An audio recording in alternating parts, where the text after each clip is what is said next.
Hello दोस्तों, स्वागत है आप सभी का एक नए वीडियो में। इस वीडियो में हम देखेंगे कि VRV इंस्टॉल करने के टाइम हमको किस किस चीज़ों पे ध्यान देना पड़ता है और किस चीज़ों से हम परफेक्ट इंस्टॉलेशन कर सकते हैं। तो चलिए वीडियो को शुरू करते हैं।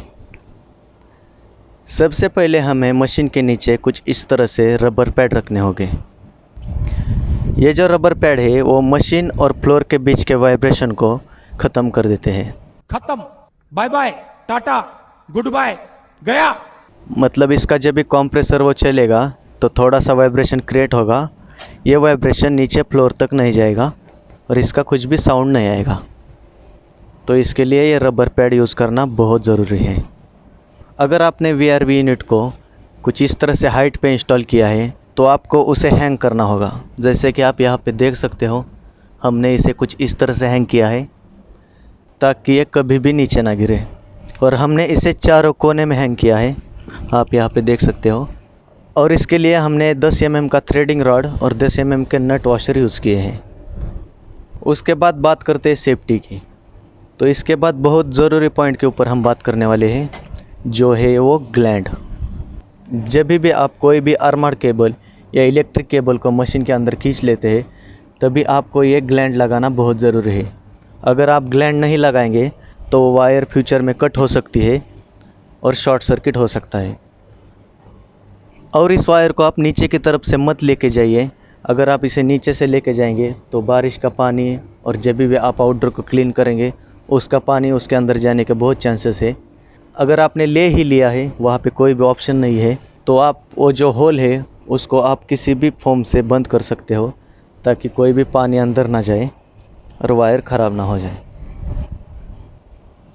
उसके बाद बहुत भाई लोगों के क्वेश्चन आते हैं मुझे कि हम रेपनेट टू रेपनेट कितना डिस्टेंस रख सकते हैं।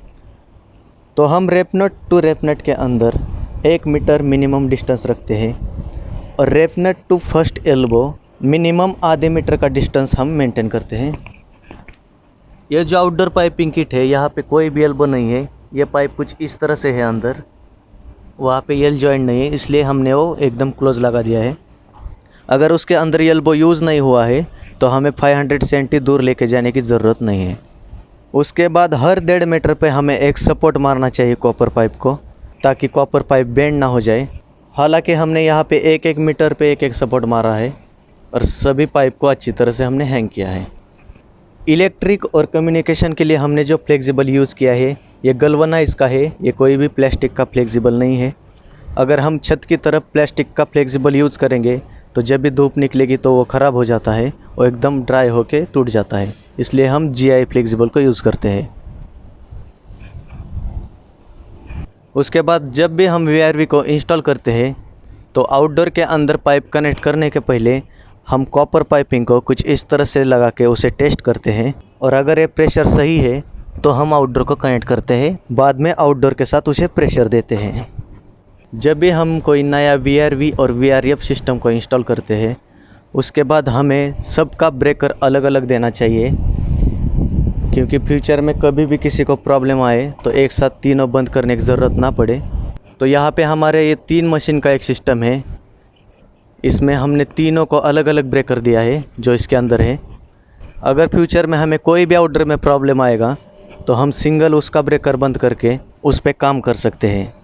नहीं तो हम अक्सर देखते रहते हैं कि 3-3 आउटडोर का एक ही ब्रेकर रहता है और एक दूसरे के साथ लूप रहते हैं। तो ऐसा बिल्कुल नहीं करना चाहिए, सभी का ब्रेकर अलग अलग होना चाहिए।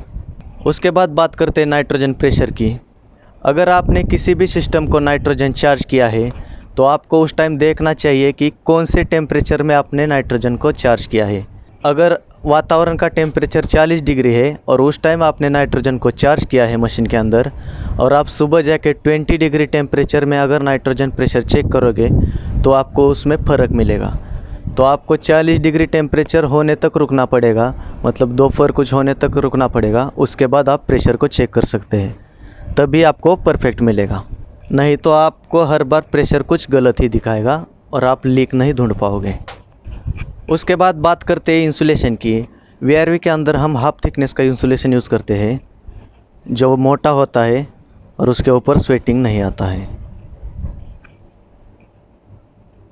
जब भी हम कोई नया VRV या VRF सिस्टम इंस्टॉल करते हैं तो उसके आगे पीछे और साइड में हमें स्पेस रखना पड़ता है ताकि फ्यूचर में क्लीनिंग कर सके और वहाँ पे कुछ भी लीक या कोई प्रॉब्लम आया तो हम रिपेयर कर सकें।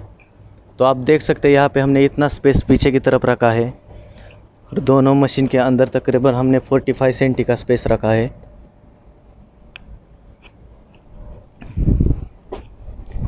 और मशीन के सामने की तरफ से हमने इतना स्पेस रखा है। तो यहाँ पे बहुत आसानी से हम कुछ भी काम कर सकते हैं। यहाँ पे कंप्रेसर चेंज करना, PCB चेंज करना, ये सब काम बहुत आसानी से हो जाएंगे। और क्लीनिंग के लिए भी हमें यहाँ पे बहुत जगह मिलती है। कम्युनिकेशन के लिए हम 18 AWG वायर को यूज़ करते हैं जो कि सील्डर वायर है और बहुत अच्छे क्वालिटी के वायर हैं। जो भी ब्रेकर अर्थ लीकेज रहेगा उसके लिए हम डाइकिन स्टैंडर्ड को फॉलो करते हैं। HP के हिसाब से हम ब्रेकर और अर्थ लीकेज को डिसाइड कर देते हैं। हम कभी भी ओवर एम्पेयर या अंडर एम्पेयर के ब्रेकर को इंस्टॉल नहीं करते। तो दोस्तों, जब भी हमारा काम ख़त्म हो जाता है उस टाइम हम इस जंक्शन बॉक्स पे कवर लगा देते हैं ताकि कोई भी बारिश का पानी या क्लीनिंग का पानी इसके अंदर ना जाए। अगर इसके अंदर पानी गया तो ये ख़राब हो सकता है। अगर इसके अंदर पानी चला जाएगा तो ये वायर ख़राब हो सकती है। और ज़्यादा पानी भर गया तो ये पानी इंडोर तक भी जा सकता है। और यार, अगर ये वीडियो आपको अच्छी लगी हो तो यार लाइक ठोकते हुए शेयर मारो और इस चैनल का सब्सक्राइब बटन लेके भागते हुए साथ ही उससे लग के जो घंटी है उसे भी बजाते हुए निकलो।